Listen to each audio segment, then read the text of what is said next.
Assalamualaikum warahmatullahi wabarakatuh. Selamat siang Bapak dan Ibu semuanya. Alhamdulillahirabbil alamin. Bersyukur kita kepada Allah Subhanahu wa taala karena pada siang hari ini kita masih diberikan kesempatan untuk dapat melakukan pertemuan di hari ini di kelas ini dalam rangka kegiatan diseminasi budaya positif dari kami selaku calon guru penggerak angkatan 10 Kabupaten Solok. Mudah-mudahan kegiatan hari ini bisa berjalan dengan lancar dari awal sampai akhir hendaknya. Amin amin ya rabbal alamin.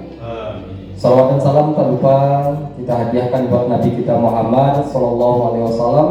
Allahumma sholli ala Muhammad wa ala ali Muhammad. Baik Bapak Ibu yang berbahagia pada siang hari ini, yang pertama izinkan kami memperkenalkan diri. Saya Hendra Dharma Putra dan saat ini saya sedang menempuh pendidikan guru penggerak angkatan 10 Kabupaten Solok. Maksud dan tujuan kami siang hari ini adalah menyebarkan pemahaman dan penerapan pengalaman budaya positif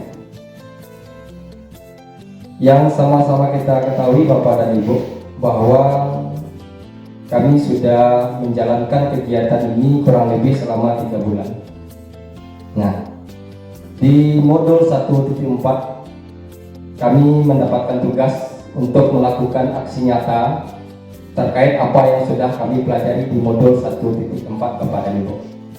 Nah, materi itu terkait dengan budaya positif di lingkungan sekolah, khususnya nanti di lingkungan sekolah kita SDN 01 Tarung-Tarung.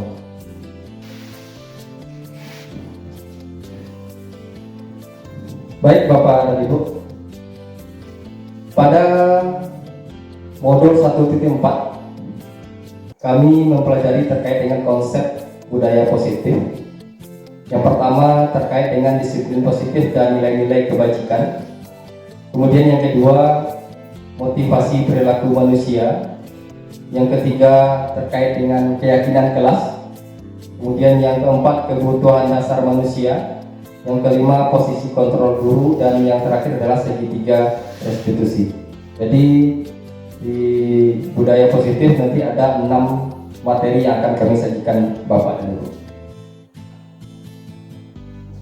Yang pertama terkait dengan pembelajaran dengan paradigma baru, yang mana merupakan pembelajaran yang dirancang berdasarkan prinsip pembelajaran berdiferensiasi, sehingga para murid belajar sesuai kebutuhannya berdasarkan tahap perkembangan sesuai dengan teori psikologi modern untuk mewujudkan profil pelajar Pancasila.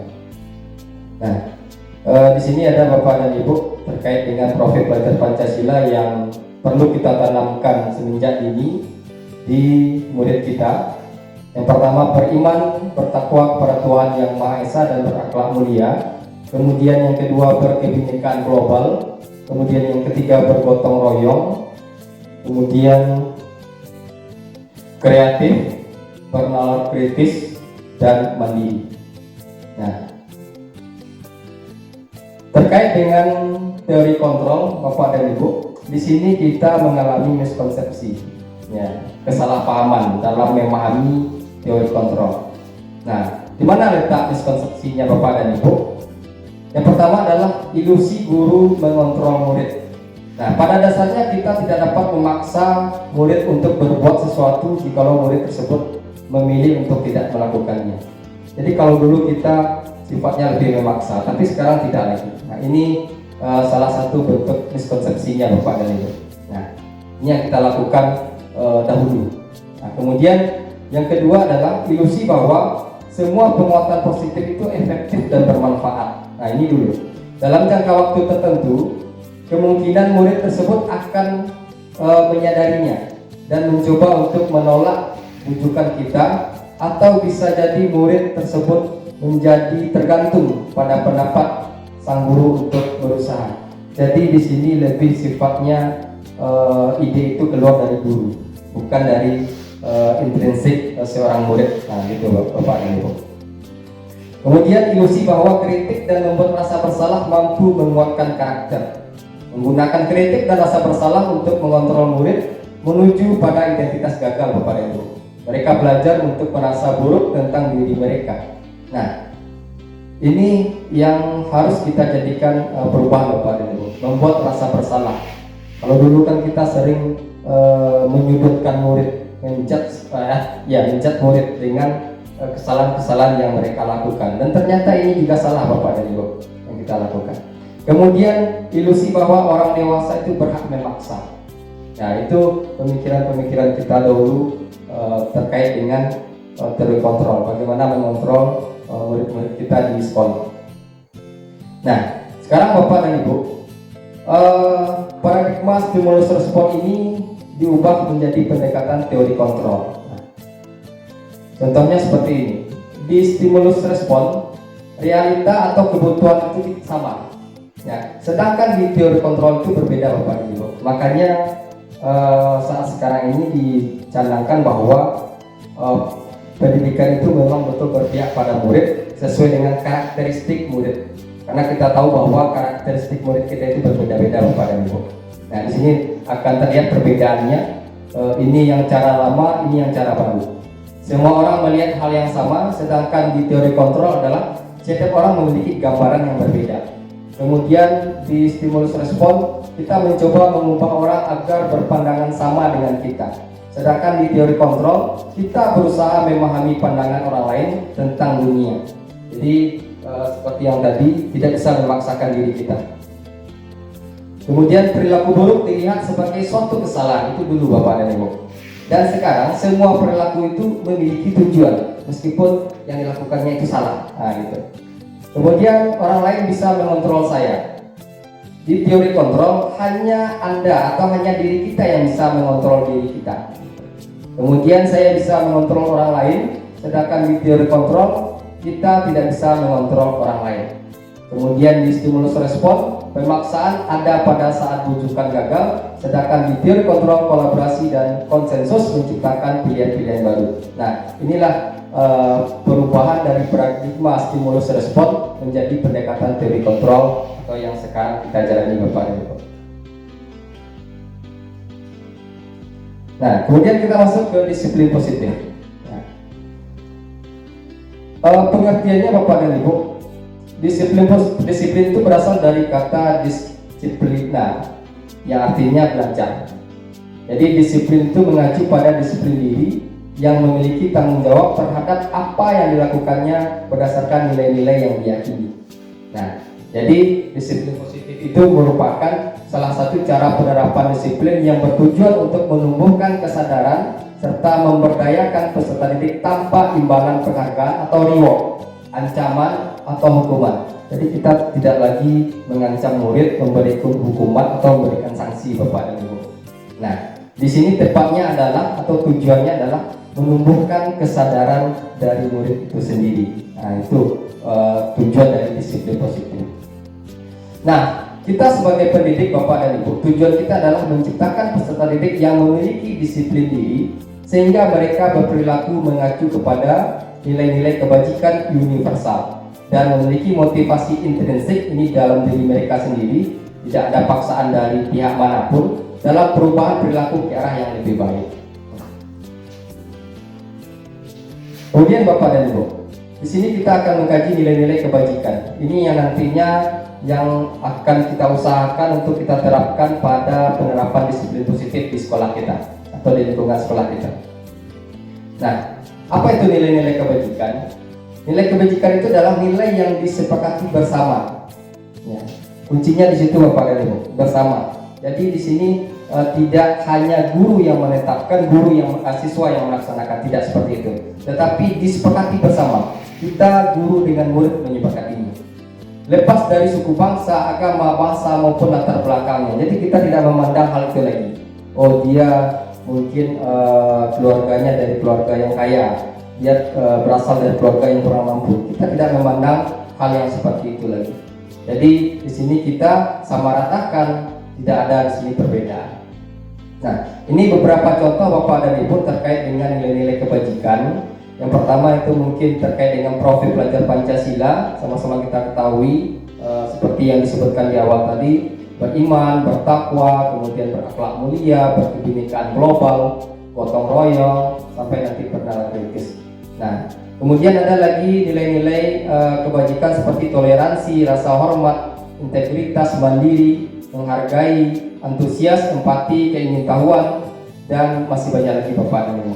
Kemudian pada keterampilan hidup, salah satunya ada dapat dipercaya, lurus hati, pendengar yang aktif, tidak merendahkan orang lain, dan memberikan yang terbaik dari dirinya. Nah, sekarang kita masuk pada motivasi perilaku manusia. Motivasi perilaku manusia, motivasi itu terdapat dua Bapak dan Ibu. Ada yang motivasi ekstrinsik, ada yang motivasi intrinsik. Kalau X itu dari luar, kalau in itu dari dalam dirinya. Nah, pada motivasi ekstrinsik, contohnya untuk menghindari ketidaknyamanan atau hukuman. Ya, jadi dia takut kena hukum, jadi masuknya ke ekstrinsik. Kemudian untuk mendapatkan imbalan penghargaan dari orang lain. Jadi murid kita itu melakukan suatu kebaikan, tetapi dia ada embel-embel di belakangnya, ingin A, ingin B, ingin C. Jadi darinya ke ekstrinsik, bukan dari dalam dirinya sendiri. Kemudian inilah motivasi yang ingin kita kembangkan, kita tumbuhkan pada diri murid-murid kita kepada ini, yaitu motivasi intrinsik, yang mana untuk menjadi orang yang mereka inginkan dan menghargai diri sendiri dengan nilai-nilai yang mereka percaya. Jadi sebetulnya inilah yang akan kita capai Bapak dan Ibu, bukan yang ekstrinsiknya, tapi yang intrinsiknya. Nah, di sini Bapak dan Ibu ada perbedaan hukuman, konsekuensi, dan restitusi. Nah, kalau dulu kan kita mengenal adanya hukuman, adanya konsekuensi. Nah, sekarang ada namanya restitusi Bapak dan Ibu. Nah, kita akan lihat dari mana perbedaannya. Sedangkan hukuman itu adalah tidak terencana atau tiba-tiba. Jadi murid hari ini melakukan kesalahan, hukumannya kita yang menentukan di hari itu juga Bapak dan Ibu.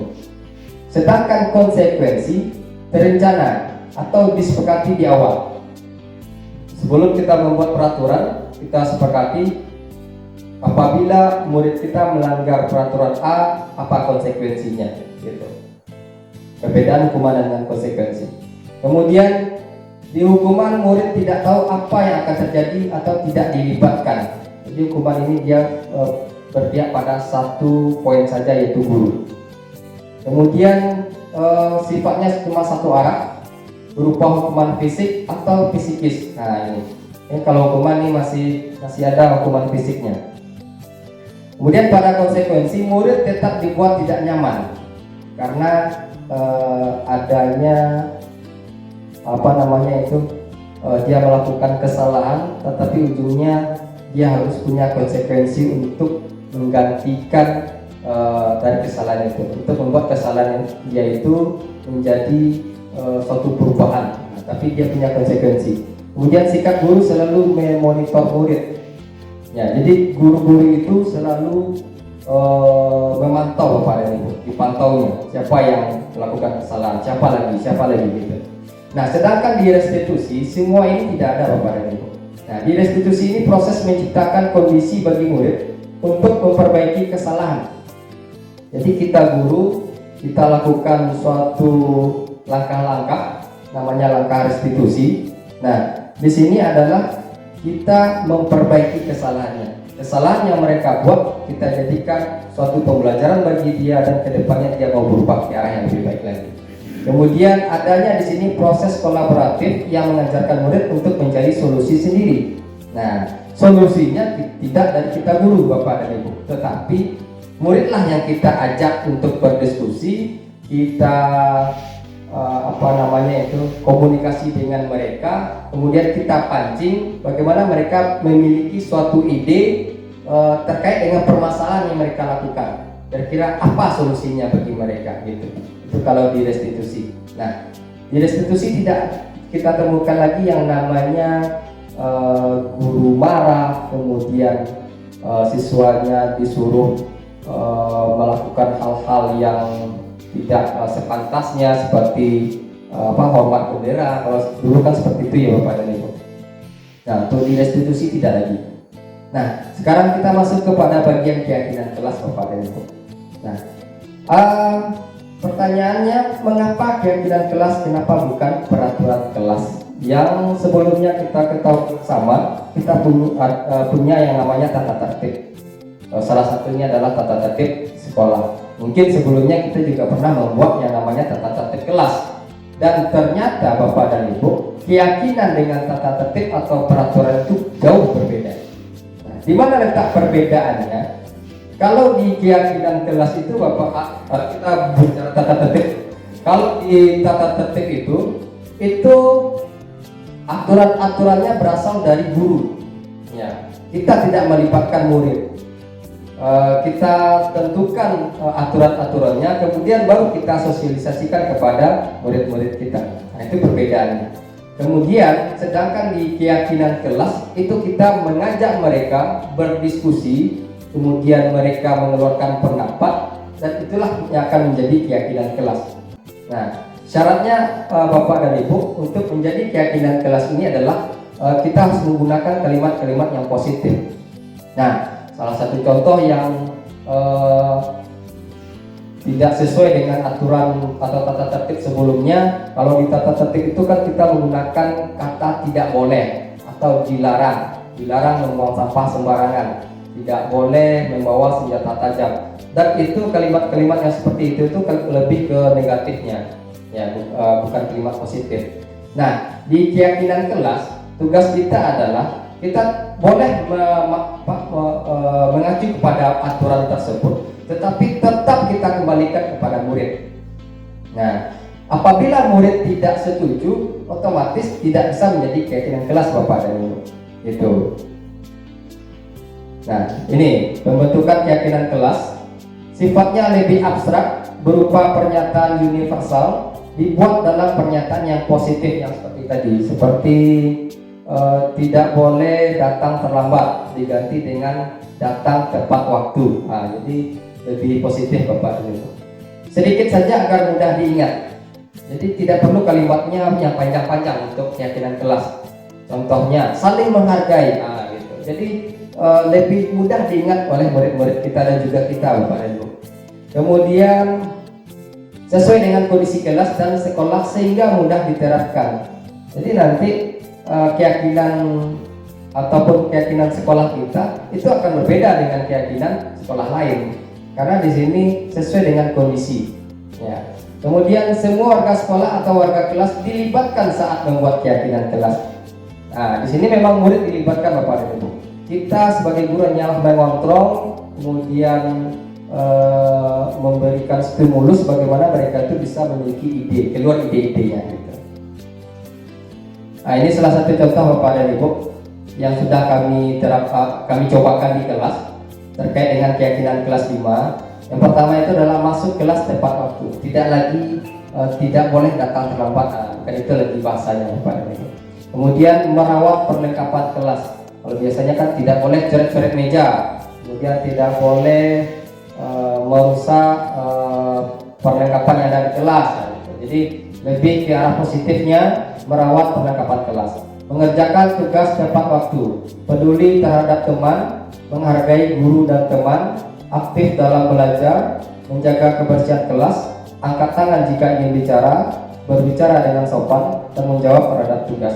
Nah, semua ini bukan dari kita sebagai guru Bapak dan Ibu, tetapi kalimat-kalimat ini adalah berasalnya dari murid-murid kita. Nah, melalui dari stimulus-stimulus yang kita berikan tadi, akhirnya keluar idenya terkait dengan keyakinan kelas ini. Nah, setelah kita terbentuk beberapa poin ini Bapak dan Ibu, 1, 2, 3, 4, 5, 6, 7, 8, 9, 10. Apabila ada satu murid yang tidak setuju, contoh aktif dalam belajar, tidak setuju satu orang murid, otomatis tidak berlaku Bapak dan Ibu gitu. Karena di sini kita tidak bisa namanya memaksa. Kalau memaksa kita kembali ke aturan yang seperti tadi yang semula. Oke, itu saja Bapak dan Ibu terkait dengan 3 budaya positif. Ya, kepada Bapak dan Ibu yang ingin bertanya, kami persilakan terkait dengan materi yang sudah kami sajikan.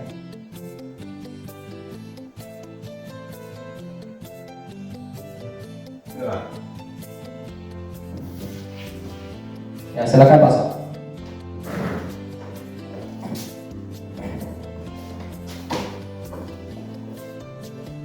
Terima kasih banyak kami ucapkan kepada Bapak. Kami ingin bertanya dari guru olahraga, apakah untuk guru olahraga juga membuat keyakinan kelasnya? Demikian, terima kasih.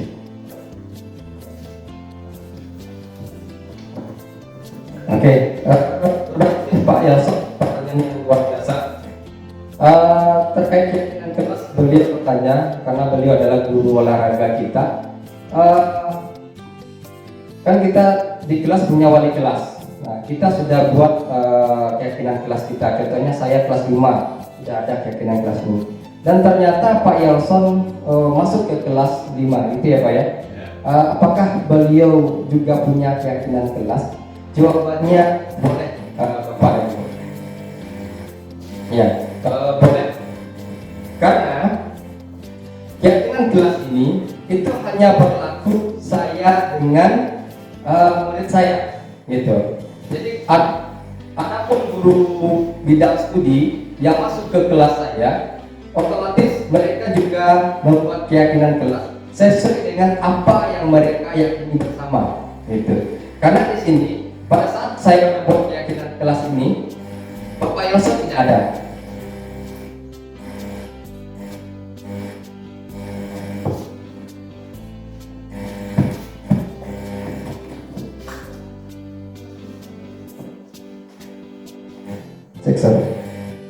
Oke, kita pada itu.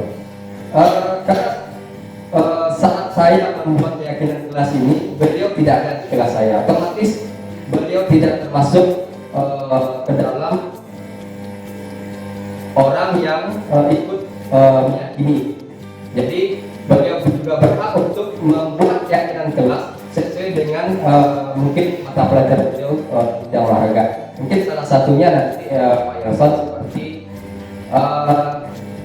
menggunakan seragam olahraga lengkap. Nah, gitu. Berarti itu juga berlaku untuk beliau, tidak berlaku untuk saya nanti di kelas juga, gitu, Bapak Ibu. Oke, oke. Baik Bapak Ibu, ini adalah salah satu contoh penerapan segitiga restitusi yang sudah saya cobakan di kelas terkait dengan kasus yang dialami oleh murid saya di kelas Bapak dan Ibu. Nanti silakan Bapak Ibu amati apa yang sudah saya lakukan terkait dengan penerapan segitiga restitusi.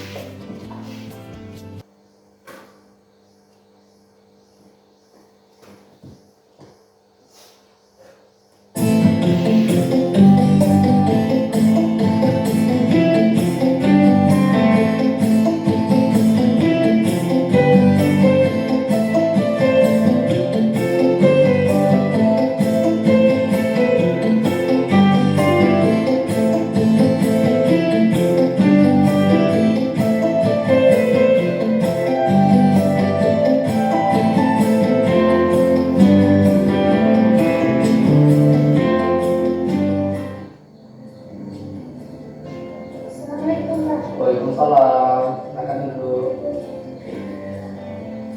Anissa, tadi Bapak dengar laporan dari ketua kelas, katanya Anissa bertengkar ya dengan Angga. Iya Pak, habisnya saya kesal. Kenapa Anissa kesal? Angga mencari hasil tugas-tugas saya Pak.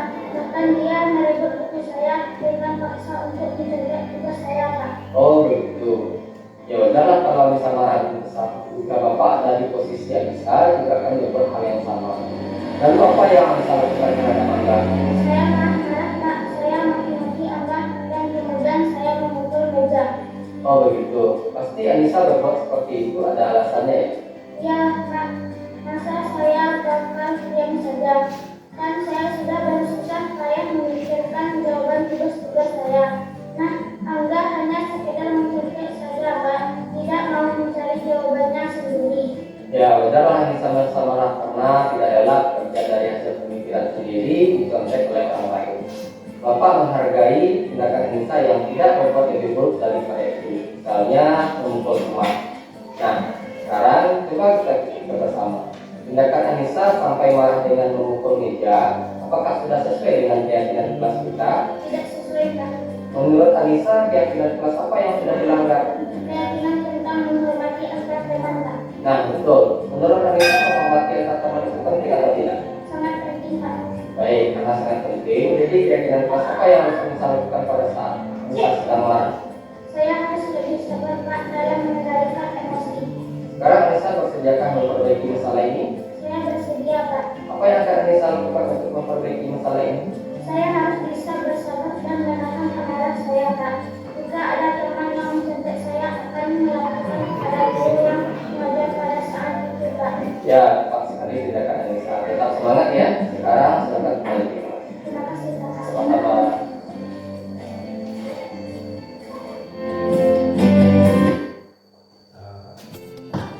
Oke, Bapak dan Ibu, itulah salah satu contoh penerapan segitiga restitusi. Jadi memang ada 3 langkah di sini. Yang pertama, menstabilkan identitas. Pada saat menstabilkan identitas tadi, saya tidak menyudutkan murid saya kalau dia itu memang salah gitu.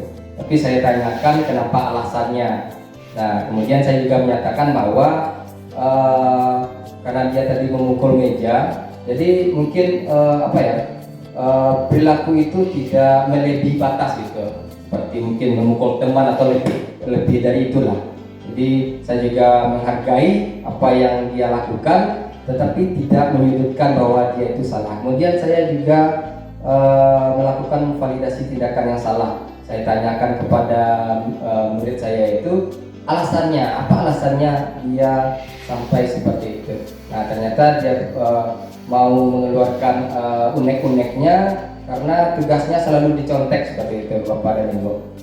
Nah, yang terakhir itu adalah menanyakan keyakinan, karena sebelumnya kita sudah melakukan atau merumuskan keyakinan kelas. Nah, di situ saya tanyakan keyakinan kelas apa yang perlu terpenuhi bagi Anissa ini, dan ternyata dia menyadari bahwa dia tidak menghargai temannya seperti itu. Jadi keyakinan kelas terkait dengan menghargai teman. Nah, di situ saya juga menanyakan solusi Bapak dan Ibu. Memang dari murid saya yang keluar idenya. Bagaimana solusinya? Apa yang akan dilakukan? Nah, kedepannya dia lebih sabar lagi dalam menghadapi masalah yang seperti itu. Kemudian kalau dapat dia langsung konsultasi laporkan kepada gurunya kalau ada masalah hal yang sama seperti itu terjadi. Itu Bapak Ibu terkait dengan penerapan segitiga restitusi. Mudah-mudahan kedepannya setelah ini kita bisa menerapkan segitiga restitusi di sekolah kita. Amin ya rabbal alamin. Bismillahirrahmanirrahim. Assalamualaikum warahmatullahi wabarakatuh. Waalaikumsalam warahmatullahi wabarakatuh. Selamat siang Bapak semua. Baiklah, kata-kata penghormatan dan pendahuluan itu kita tumpahkan kepada Bapak Hendra sebagai yang menyampaikan diseminasi pertama kali tadi, di mana itu kita di SDN 01 Taman Tarung ini seperti yang kita ketahui, alhamdulillah kita ada 2 calon guru penggerak, yaitu saya sendiri Armi Resmita SPD, calon penggerak angkatan 10 Kabupaten Solo, dan juga bersama Bapak Hendra Dharma Putra, calon penggerak calon guru putra angkatan 10 Kabupaten Solo. Jadi dalam diseminasi budaya positif pada modul 1.4, karena kami berdua di sekolah ini, maka kami berbagi juga berdua. Jadi untuk materi yang dapat saya sampaikan yaitu materi yang keempat yang berhubungan dengan kebutuhan manusia. Baik Bapak Ibu, sebelum saya lanjutkan materi kebutuhan dasar manusia, saya ingin bertanya dulu, apa itu kebutuhan? Siapa yang bisa menjawab? Oke, silakan Bu Helmi Sista, apa itu kebutuhan? Bagus, terima kasih Bu Helmi Sista. Ya benar ya, jadi kebutuhan itu adalah sesuatu yang kita perlukan dalam rangka untuk kita tetap hidup. Apa contohnya kebutuhan itu? Supaya kita tetap hidup, kita harus punya itu gitu. Makan, bagus. Apa lagi? Minum. Apa lagi? Pakaian. Putri, apa lagi Putri? Rumah, bagus. Kita butuh uang?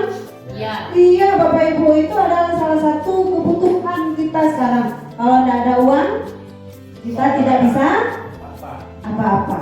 Benar Bapak Ibu. Jadi itu adalah kebutuhan kita semua. Jadi kebutuhan dasar itu sebenarnya adalah segala sesuatu yang kita lakukan untuk mendapatkan apa yang kita inginkan, termasuk uang tadi. Kalau kita ingin jalan-jalan, ya kita harus punya uang. Tidak bisa kan kita jalan-jalan kalau tidak punya uang. Kalau kita ingin bekerja, tentu kita butuh energi, dan energi itu bisa kita dapatkan dari makanan. Nah, itulah yang menjadi kebutuhan dasar manusia. Nah, itu yang Bapak Ibu sebutkan tadi itu sudah termasuk ke dalam kebutuhan dasar. Kira-kira termasuknya kemana nanti? Ini dia kebutuhan dasar kita sebagai manusia, ada 5. Yang pertama, kebutuhan bertahan hidup, yaitu yang Ibu sebutkan tadi berupa makanan, kemudian pakaian, tempat tinggal, keamanan, kesehatan, itu termasuk kebutuhan bertahan hidup. Kemudian yang kedua, kasih sayang dan rasa diterima. Apa itu kasih sayang dan rasa diterima? Yaitu rasa dipedulikan, berbagi, kerjasama, menjadi bagian dalam kelompok. Artinya kita diterima di dalam kelompok ataupun di tengah-tengah masyarakat misalnya. Kita ingin diterima, itu dia menjadi salah satu kebutuhan. Kemudian penguasaan. Contohnya apa itu kebutuhan penguasaan? Kita ingin dianggap. Contoh di dalam diskusi ini, kita ingin dianggap ada, kita ingin dianggap ikut gitu. Begitu juga siswa kita di kelas, siswa kita itu ingin dihargai. Apapun karya dia, apapun yang mereka laksanakan, ia ingin untuk diakui gitu, bahwa dia sebagai murid. Nah, itu dia yang penguasaan. Kemudian kebutuhan kebebasan. Seperti yang kita ketahui, kita juga ingin bebas loh ya. Dan kita tidak ingin diikat oleh orang lain atau diatur oleh orang lain. Begitu juga dengan siswa kita di kelas. Siswa kita itu mempunyai keinginan yang berbeda. Jadi kita tidak bisa memaksakan keinginan si A harus seperti ini, si B harus seperti si A misalnya, tidak bisa kita paksakan. Tetapi mereka mempunyai keinginan untuk bebas sesuai dengan potensi yang mereka miliki dan sesuai dengan keinginan mereka masing-masing. Kemudian kesenangan.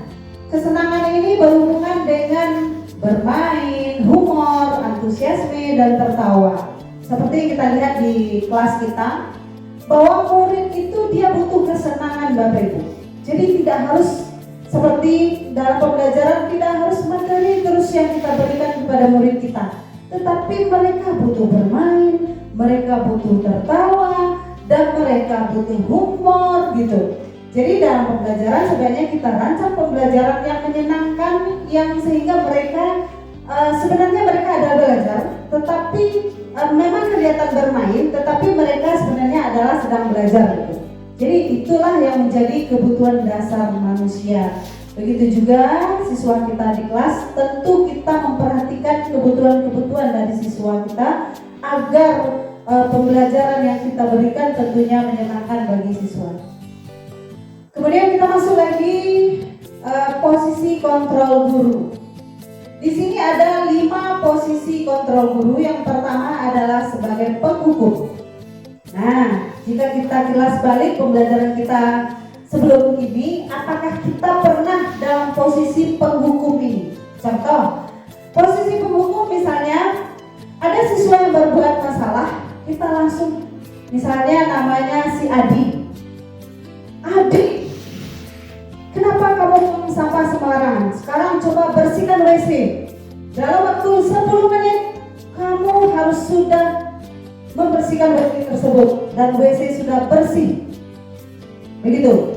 Jadi di situ si guru berfungsi atau posisinya adalah sebagai penghukum. Nah, sekarang apakah Bapak Ibu pernah dalam posisi ini? Sekali pernah. Pasti pernah. Saya sendiri itu sering menghukum siswa. Kalau siswa terlambat kita hukum. Ya, kamu yang terlambat silakan hormat ke bendera setengah jam. Sering seperti itu kita lakukan. Nah, itu namanya posisi kontrol kita seorang guru adalah sebagai penghukum. Selanjutnya pembuat rasa bersalah. Contoh, misalnya si Adi dia tidak belajar dengan serius, terus kita tegur, Adi, kenapa kamu tidak belajar dengan serius? Kok tidak fokus dalam pelajaran? Apakah kamu tidak kasihan terhadap orang tuamu yang sudah memberimu jajan setiap hari, sementara kamu tidak serius belajar? Nah, itu contohnya. Nah, di sini si Adi akan merasa bersalah karena dia tidak mengikuti pelajaran dengan serius. Nah, berarti di situ posisi kita adalah sebagai pembuat rasa bersalah. Apakah kita pernah di posisi itu, Bapak Ibu? Pernah. Nah, kemudian selanjutnya posisi pemantau. Nah, misalnya siswa tersebut dia berbuat salah, kemudian kita hanya melihat, menegur tanpa ada konsekuensi, tanpa ada hukuman, dan tanpa ada arahan-arahan ke arah yang baik. Kita pantau saja, kita lihat saja. Kita tidak peduli dia mau buat salah, dia mau tidak berbuat salah, terserah. Pernah kita posisi seperti ini, Bapak Ibu? Pernah. Oke. Sekarang posisi teman. Nah, ini mungkin sering. Kalau kami sendiri lihat Bapak Yelson itu sering gitu. Posisi teman. Nah, sebenarnya misalnya si Adi tadi, si Adi suka berbuat salah. Tetapi si Adi ini dipanggil oleh Bapak Yelson, seolah-olah seperti memanggil anak beliau sendiri, seperti atau memanggil teman sendiri. Dan beliau menasihati, kemudian beliau berikan arahan bagaimana beliau berteman gitu. Nah, seperti itu posisinya, posisi berteman. Jadi siswa itu seperti berteman dengan kita gitu. Jadi di posisi ini sebenarnya baik juga, di mana walaupun siswa berbuat salah, tetapi dengan nasihat yang kita berikan, dengan cara kita memberikan penyelesaian masalah kepada siswa, dia tidak dendam kepada kita. Berbeda dengan penghukum tadi. Kalau penghukum, kita berikan kepada siswa tersebut, otomatis dalam hatinya siswa tersebut pasti ada dendam. Pasti dia juga kesal kepada kita. Ada dengkulnya. Berbeda dengan posisi kita sebagai teman. Ini Bapak Yelson memang benar ya, karena beliau sering dalam posisi ini, maka siswa-siswa sering dekat dengan beliau dan rindu dengan beliau. Kalau jam olahraga pasti siswa-siswa kita sering, Pak, kita olahraga lagi Pak. Nah, memang benar. Menurut pengamatan kami, Bapak Yelson itu sudah dalam posisi ini sering ya, posisi teman. Kemudian satu lagi posisinya adalah manajer. Ini di sini ada posisi ideal. Posisi guru yang paling ideal itu adalah posisi manajer. Ada Bapak Ibu yang bisa jelaskan kenapa posisi idealnya adalah posisi manajer? Iya, silakan Bapak Yelson. Ya, kalau posisi manajer kalau di sekolah itu kepala sekolah. Oke. Kepala sekolah ya, kalau ada masalah itu disuruhkan kepada guru dulu baru selesai kemudian. Nah, oke. Terima kasih Bapak Yelson. Memang secara struktural atau secara struktur organisasi di sekolah yang sebagai pemimpin atau manajer adalah kepala sekolah. Tetapi di dalam pembelajaran yang bertindak sebagai manajer adalah guru. Karena guru menjadi pemimpin pembelajaran. Jadi dalam posisi manajer ini kita menempatkan diri kita sebagai pemimpin. Pemimpin mengarahkan siswa tersebut ke arah yang baik. Artinya kita tidak sebagai posisi penghukum, tidak sebagai pembuat rasa bersalah, tidak sebagai pemantau, tidak sebagai teman, tetapi kita adalah sebagai pemimpin. Tentu di dalam posisi kita sebagai pemimpin, tentu kita mengarahkan siswa kita kepada arah yang lebih baik dengan metode-metode yang kita pakai yang sesuai tentunya. Artinya tidak membuat siswa merasa bersalah dan tidak membuat siswa tersebut dendam kepada kita. Tidak membuat siswa tersebut mengulangi kesalahannya. Tetapi ada caranya untuk menyelesaikan masalah tersebut. Apa caranya? Itu kita lihat pada materi selanjutnya nanti. Kemudian ini adalah contoh 5 posisi kontrol guru.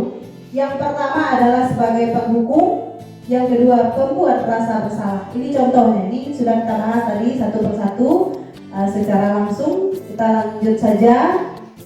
Sekarang karena kita sudah memahami tentang 5 posisi kontrol guru, sekarang ada kasus. Saya akan bertanya kepada Bapak Ibu, kira-kira ini termasuk posisi kontrol apa? Yang pertama, saya kecewa sekali dengan kamu. Coba bisa Bapak Ibu, ini kira-kira masuk ke dalam posisi kontrol apa?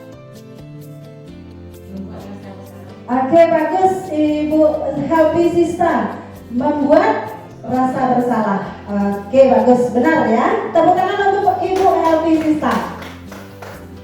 Selanjutnya, ini contoh selanjutnya, patuhi aturan saya.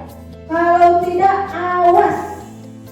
Ini termasuk posisi kontrol apa? Penghukum. Coba kita lihat, benar apa salah? Oke, bagus. Tepuk tangan untuk kita semua. Penghukum.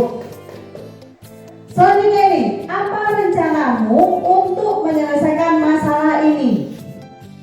Ini posisi kontrol kita guru. Apa? Manajer. Yang lain ada pendapat lain? Apa rencanamu untuk menyelesaikan masalah ini? Artinya penyelesaian masalah itu bukan datang dari kita, tetapi adalah dari murid. Sehingga murid tidak merasa terintimidasi terhadap penyelesaian masalah yang kita berikan. Artinya muridlah yang memberikan pendapat bagaimana ia menyelesaikan masalahnya. Sesuai dengan materi yang disampaikan oleh Bapak Indra tadi, yaitu dengan cara restitusi.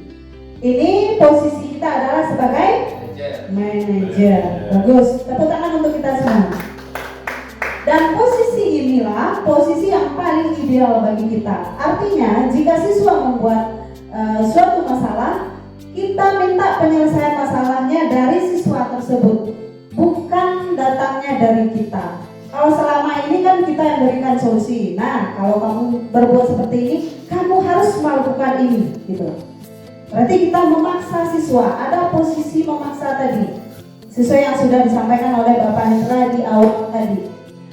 Kemudian selanjutnya, ayolah lakukan demi Bapak Ibu ya. Ayo adik, lakukanlah demi Bapak Ibu ya. Ini contohnya. Ini posisi kita, di mana letaknya posisi kita? Sebagai, kenapa sebagai teman? Bapak Hendra ada pendapat?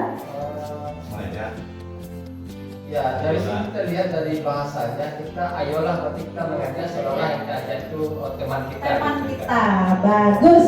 Terima kasih Bapak Hendra, tepuk tangan untuk Bapak Hendra. Benar ya? Posisi di sini memang teman, karena dari kata-katanya kita tahu bagaimana kita berkata kepada teman kita, sehingga siswa tersebut merasa seperti temannya kita gitu. Oke. Selanjutnya, kamu tahu sanksi atau konsekuensinya? Kalau ini pertanyaan kita berikan, ini posisi kontrol apakah kita ini? Sebagai penghukum kah, sebagai teman kah, manajer kah, atau pembuat rasa bersalah kah? Pemantau. Oke, bagus. Artinya kita hanya sebagai pemantau saja ya. Misalnya ada si Adi ini terlambat masuk kelas. Terus kita tanya, kamu tahu sanksinya kalau terlambat masuk kelas? Misalnya. Berarti itu sebagai pemantau. Dan sebagai posisi manajer, tentu kita tahu bagaimana kita menyelesaikan masalah yang kita hadapi di dalam kelas kita. Ini sesuai dengan real atau kenyataan yang kita alami di kelas. Bahwasanya siswa kita itu tidak selalu benar. Mereka yang menurut kita tidak sesuai dengan aturan-aturan yang sudah kita buat atau kesepakatan kelas yang sudah kita buat. Tentu mereka berbuat salah. Nah, bagaimana cara penyelesaian masalahnya? Itu ada namanya sesuai dengan teori, kita menggunakan segitiga restitusi, di mana segitiga restitusi ini merupakan suatu proses dialog yang dijalankan oleh guru agar dapat menghasilkan murid yang mandiri dan bertanggung jawab. Artinya siswa tersebut tidak merasa kena hukum, tetapi mereka merasa mereka mendapatkan sesuatu ilmu yang baru dari gurunya. Kalau saya melakukan ini, maka saya harus atau saya sebaiknya melakukan ini gitu. Artinya ada semacam evaluasi terhadap dirinya sendiri. Dan siswa tersebut tidak merasa bersalah gitu. Kalau selama ini kita kepada siswa, kita langsung menghukum siswa tersebut, sehingga siswa tersebut ada yang dendam kepada kita. Nah, ini adalah salah satu solusi yang dapat kita berikan dengan menggunakan segitiga restitusi, di mana langkah-langkahnya yang pertama adalah menstabilkan identitas, seperti yang sudah disampaikan oleh Bapak Indra tadi. Dalam menstabilkan identitas, ketika dia emosionalnya naik misalnya atau apa, dalam menstabilkan identitas ini kita sapa dulu dengan sapaan yang baik. Contoh, selamat siang anak bapak, anak ibu, apa kabar siang ini? Udah sarapan tadi nak misalnya. Berarti kita menggunakan kata-kata yang baik sehingga ada pendekatan rasa dari dia, feel-nya dia kepada kita dekat gitu. Kita stabilkan identitasnya dulu. Kemudian yang kedua yaitu validasi tindakan. Dalam validasi tindakan ini kita menanyakan kepada siswa tersebut apakah benar ia melakukan kesalahan tersebut, apakah ia benar melakukan tindakan tersebut. Artinya kita gali dulu kebenarannya dengan cara menggunakan kata-kata yang tentunya membuat dia bisa mengatakan yang sebenarnya. Nah, itu dalam validasi tindakan. Kemudian menanyakan keyakinan. Nah, seperti yang Bapak Ibu pelajari tadi, yang disampaikan oleh Bapak Indra tadi, bahwasanya di kelas itu ada namanya keyakinan kelas yang nanti menjadi kesepakatan kelas. Di mana keyakinan kelas itu sebenarnya berbeda dengan peraturan kelas. Tetapi keyakinan kelas itu berangkat dari peraturan kelas.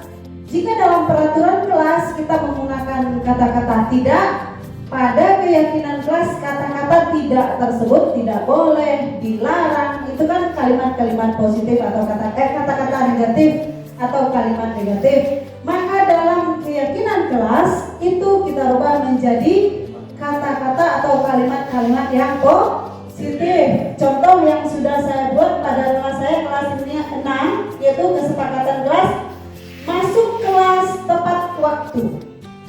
Yang sebelumnya peraturan kelas saya adalah tidak boleh datang terlambat atau tidak boleh masuk kelas terlambat. Maka kita rubah menjadi masuk kelas tepat waktu. Nah, itu contohnya salah satunya. Maka dalam tahap keyakinan kelas ini, dalam kita menyelesaikan masalah, kita tanyakan kepada siswa. Nah, kalau kamu tadi berkelahi, kesepakatan kelas nomor berapa yang kita langgar? Nah, misalnya itu. Atau kalau tadi kamu masuk kelas terlambat, kesepakatan kelas nomor berapa yang kamu langgar? Dia pasti tahu, karena dia sudah membuat keyakinan kelas atau kesepakatan kelas bersama-sama. Nah, setelah itu baru kita minta pendapat dari mereka. Kalau seandainya memang kamu melanggar kesepakatan nomor 1, apa solusinya agar kamu tidak melanggar lagi kesepakatan tersebut? Nah, kita minta solusi dari siswa. Kita minta pendapat dari siswa. Tidak kita langsung memberikan nasihat. Contohnya, kamu besok tidak boleh terlambat lagi ya. Bukan itu lagi. Tetapi kita minta dulu pendapat dari siswa. Apa caranya agar dia tidak terlambat lagi misalnya? Atau kalau kemarin pada praktek segitiga restitusi saya, ada beberapa siswa yang sering terlambat masuk kelas setelah jam istirahat. Ternyata setelah ditanya, mereka berbelanja keluar dari pekarangan sekolah. Ada yang berbelanja ke ujung sana, ada yang berbelanja ke ujung sana, sehingga mereka tidak mendengar bel masuk dan akhirnya mereka terlambat. Nah, apa solusi yang mereka berikan? Kata mereka, solusinya, Bu, besok kami bawa jam tangan ke sekolah lagi, Bu, sehingga saya bisa melihat waktu istirahat saya 15 menit, saya tahu jam masuk saya sekian. Saya tanya kemarin mereka tidak membawa jam tangan. Nah, itu salah satu solusi yang mereka tawarkan. Kemudian yang kedua, kata mereka, Bu, besok kami berbelanja di dalam pekarangan sekolah aja lagi, Bu, katanya. Nah, itu tawaran mereka kemarin, solusi mereka agar mereka tidak mendengar, maksudnya agar mereka mendengar bel masuk sehingga mereka tidak terlambat masuk kelas. Nah, itu adalah tahap menanyakan keyakinan kelas. Nah, ini sudah saya sampaikan tadi, menanyakan keyakinan kelas. Ada pertanyaan Bapak Ibu sampai di sini?